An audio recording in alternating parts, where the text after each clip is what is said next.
भौतिक विज्ञान में जो दूसरा पाठ है गॉस की प्रमेय, उसका पहला भाग सूत्रों का आपको दिया जा चुका है, प्लेलिस्ट में देख सकते हैं। ये दूसरा भाग है।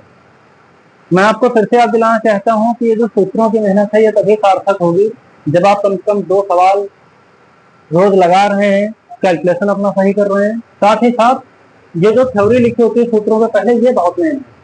कौन से सवाल में कौन सा सूत्र लगेगा ये पहचानने के लिए थ्योरी अच्छे से पता होनी चाहिए और हर प्रतीक पता होना चाहिए कि कौन से प्रतीक का क्या अर्थ है।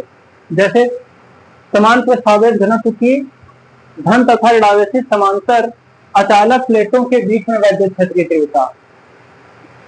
अगर प्लेटों के बीच में पूछा जाए तो यह सूत्र है E बराबर सिग्मा अपॉन एप्सिलॉन नॉट।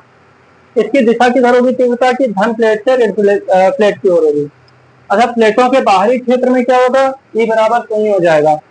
अब ये चीज आपको ध्यान देनी है, ये जो सूत्र है किसके लिए? गोलीय कोष के लिए है। ये वाला सूत्र गोलीय कोष के लिए है और इसके बाद के सूत्र गोले के लिए है। ये अंतर है, ये ध्यान देना पड़ेगा। गोलीय कोष का प्रस्तावित घनत्व सिग्मा बराबर क्यू अपॉन, सूत्र क्या होता है? सिग्मा बराबर क्यू अपॉन ए होता है। अब गोलीय कोष है तो ए क्या हो जाएगा? क्षेत्रफल क्या होगा उसका? 4 पाई आर स्क्वायर, तो वो हो गया।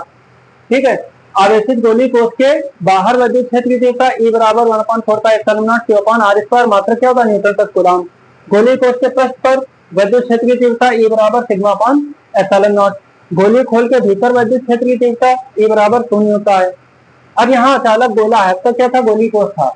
अचालक गोले के बाहर E बराबर 1/4 pi epsilon naught Q upon R square. गोले के भीतर 0 हो जाता है। गोले के पृष्ठ पर E बराबर 1/4 pi epsilon naught Q upon capital R square. यहाँ पर जो स्मॉल आर स्क्वायर है वो गोले के केंद्र से उस बिंदु की दूरी है जहां पर तीव्रता ज्ञात करनी है, और ये जो कैपिटल आर आया है ये गोले की त्रिज्या है। उम्मीद है आप डेली कम से कम 2 सवाल लगाते रहेंगे। जो आप कर सकते हैं वो करिए, आधे से ज्यादा सवाल तो आप कर ही लेंगे कैलकुलेशन और सूत्रों के भरोसे। जो रह जाएगा उसमें हम आपकी सहायता करेंगे। धन्यवाद।